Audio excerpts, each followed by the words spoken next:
আলহামদুলিল্লাহি ওয়াহদাহ ওয়াসসালাতু ওয়াসসালামু আলা মান লা নাবিয়্যা বা'দাহ নবিয়িনা মুহাম্মদ ওয়া আলা আলিহি ওয়া সাহবিহি আজমাইন আম্মা বা'দু ফাআউযু বিল্লাহি মিনাশ শাইতানির রাজীম বিসমিল্লাহির রহমানির রহিম ওয়া মা খালাকতুল জিন্না ওয়াল ইনসা ইল্লা লিয়াবুদুন ওয়া ক্বালা রাসূলুল্লাহি সাল্লাল্লাহু আলাইহি ওয়াসাল্লাম আদ-দুনিয়া إن الدنيا مزرعة الآخرة صدق الله العظيم وصدق رسوله النبي الكريم ونحن على ذلك من الشاهدين والشاكرين الحمد لله رب العالمين আলহামদুলিল্লাহ আমরা আল্লাহ পাক রব্বুল আলামিনের দরবারে লক্ষ কোটি শুকরিয়া সুজুদ কৃতজ্ঞতা জানাই যে মহান রব্বুল আলামিন আমাদেরকে এই অনিন্দ সুন্দর বিকেলে ইসলাম চ্যানেল টেলিভিশন লন্ডন স্টুডিও থেকে আমি শেখ আহমদ হাসান আপনারা এই মুহূর্তে দূরের ও কাছের দেশের বিদেশের যে সম্মানিত দর্শক শ্রোতা বৃন্দরা আমাদের এই যে ইসলামিক অনুষ্ঠান ইসলামী জিজ্ঞাসা উপভোগ করতেছেন, যে মহান রব্বুল আলামিন আমাদেরকে তৌফিক দান করলেন, সে মনিবের দরবারে আমরা সবাই শুকরগুজার হচ্ছি আলহামদুলিল্লাহ। বন্ধুরা, আল্লাহ পাক রব্বুল আলামিন যদি আমাদেরকে তৌফিক সামর্থ্য না দিতেন তাহলে আমাদের পক্ষে আলোচনা করা, আলোচনা শোনা কিছুই সম্ভব না। আমাদের জীবন, আমাদের মৃত্যু সব কিছু আল্লাহ পাক রব্বুল আলামিনের হাতে ন্যস্ত। আল্লাহ পাক রব্বুল আলামিন তার কালামের মধ্যে সূরাতুল মুলকে বলতেছেন, আল্লাযী খালাকাল মাউতা ওয়াল হায়াতা লিয়াবলুয়াকুম আইয়ুকুম আহসানু আমালা, যে আমি জীবন এবং মৃত্যুকে সৃষ্টি করেছি লিয়াবলুয়াকুম আইয়ুকুম আহসানু আমালা, যাতে করে আমি দেখতে পারি যে তোমাদের মধ্যে কে সর্বোত্তম, কে শ্রেষ্ঠ আমল, কে বেশি নেক আমল করতে পারো। সুবহানাল্লাহ। তাহলে আল্লাহ পাক রব্বুল আলামিন একটা মিশন, একটা ভিশন, একটা টার্গেট দিয়ে আমাদেরকে পৃথিবীতে প্রেরণ করেছেন।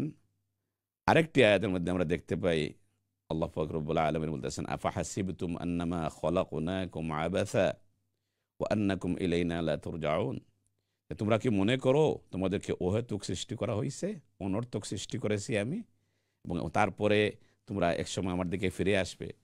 তার মানে কি? আল্লাহ পাক রব্বুল আলামিন পৃথিবীতে একটি ক্ষুদ্রতম কণাকেও সৃষ্টি করেন নাই অযথা অহেতুক। আজকাল বৈজ্ঞানিক যুগে আমরা অনেক কিছু আমরা রিসার্চ করে গবেষণার মধ্যে আমরা জানতে পারি যে আল্লাহ পাক রব্বুল আলামিন কিসের জন্য কি তৈরি করলেন, কিন্তু অনেক জিনিস আমাদের জ্ঞানে ধরে না, সীমিত জ্ঞানের কারণে আমরা বুঝতে পারি না। কিন্তু আল্লাহ পাক রব্বুল আলামিন যেগুলো আমাদের জ্ঞানে ধরুক অথবা না ধরুক, সায়েন্স কিয়ামত পর্যন্ত গবেষণা করে পাক অথবা না পাক, আল্লাহ পাক রব্বুল আলামিন কিন্তু অযথা কোনো কিছু সৃষ্টি করেন নাই, সব কিছু সৃষ্টি করে দিয়েছেন মহান রব্বুল আলামিন একটা আমাদের খেদমতের জন্য, আমাদের সার্ভিসের জন্য। সুবহানাল্লাহ। এবং আল্লাহ পাক রব্বুল আলামিন আমাদের থেকে কি চান, আমি প্রোগ্রামের প্রথমে যে আয়াতে কারিমা তিলাওয়াত করেছি সূরাতুজ যারিয়াত থেকে, যে ওয়ামা খালাকতুল জিন্না ওয়াল ইনসা ইল্লা লিয়াবুদুন, যে আমি মানব এবং জিন জাতিকে সৃষ্টি করেছি আমার ইবাদতের জন্য। সুবহানাল্লাহ। তাহলে আল্লাহ পাক রব্বুল আলামিন আমাদের থেকে শুধু ইবাদত বন্দেগী আমরা যাতে করি সেটাই মহান রব্বুল আলামিন চান, এবং আমরা যাতে ভালো থাকি, আমরা যাতে আল্লাহ পাক রব্বুল আলামিনের ইবাদত বন্দেগী সঠিক রূপে, সুন্দর রূপে, সুচারু রূপে করতে পারি, সেজন্য মহান রব্বুল আলামিন এই সমস্ত কায়নাত সৃষ্টিকুল আমাদের খেদমতের জন্য, আমাদের সেবার জন্য আল্লাহ পাক রব্বুল আলামিন দান করে দিয়েছেন। তাহলে আমরা আল্লাহ পাক রব্বুল আলামিনের সমস্ত নিয়ামত রাজি, আল্লাহ পাক রব্বুল আলামিন প্রদত্ত সমস্ত ভোগ, সমস্ত সুবিধা, সুযোগ সুবিধা আমরা প্রতিনিয়ত আমরা প্রতি ঘন্টা সারাটি জীবন ভরে ভোগ করে যাচ্ছি। কিন্তু আমাদের যে এই যে নিয়ামতের শুকরিয়া স্বরূপ যে মহান রব্বুল আলামিন আমাদেরকে দিলেন, এই শুকরিয়া স্বরূপ যে আল্লাহ পাক রব্বুল আলামিনের প্রশংসা করা, আল্লাহ পাক রব্বুল আলামিনের বড়ত্ব, আল্লাহ পাক রব্বুল আলামিনের আজমত, আল্লাহ পাক রব্বুল আলামিনের ওহদানিয়ত, এগুলা ইবাদত বন্দেগী করা, সেদিকে কিন্তু আমাদের পক্ষেপ নাই। কিন্তু আমরা যে আল্লাহ পাক রব্বুল আলামিনের জমিনের মধ্যে রয়েছি, আল্লাহ পাক রব্বুল আলামিনের এই পৃথিবীর ভূমণ্ডলের ভিতরে কিন্তু আমরা সবাই রয়েছি। আমাদের উপরে হচ্ছে আল্লাহ পাক রব্বুল আলামিনের সৃষ্টি করা ছাদ, যেটা আকাশ আমরা দেখি, খালাকাল সামাওয়াতি বিগাইরি আমাদিন তারাউনাহা, আল্লাহ পাক রব্বুল আলামিন বলতেছেন তোমরা কি দেখো না, খালাকাস সামাওয়াতি বিগাইরি আমাদিন তারাউনাহা, যে আমি এই আকাশকে কোনো খুঁটি ছাড়া, খুঁটিবিহীন অবস্থায় কিভাবে দাঁড় করিয়ে রাখছি। এবং আমাদের নিচে যেটা রয়েছে, পায়ের নিচে আমরা পৃথিবীতে আমরা যে এই হাঁটতেছি, আমাদের নিচে যে জমিনটি রয়েছে, যে ভূপৃষ্ঠ রয়েছে, এটা পুরা পৃথিবীর মধ্যে কিন্তু যার হাতে কন্ট্রোল, সেই কুদরতি হাত হচ্ছে মহান রব্বুল আলমিনের।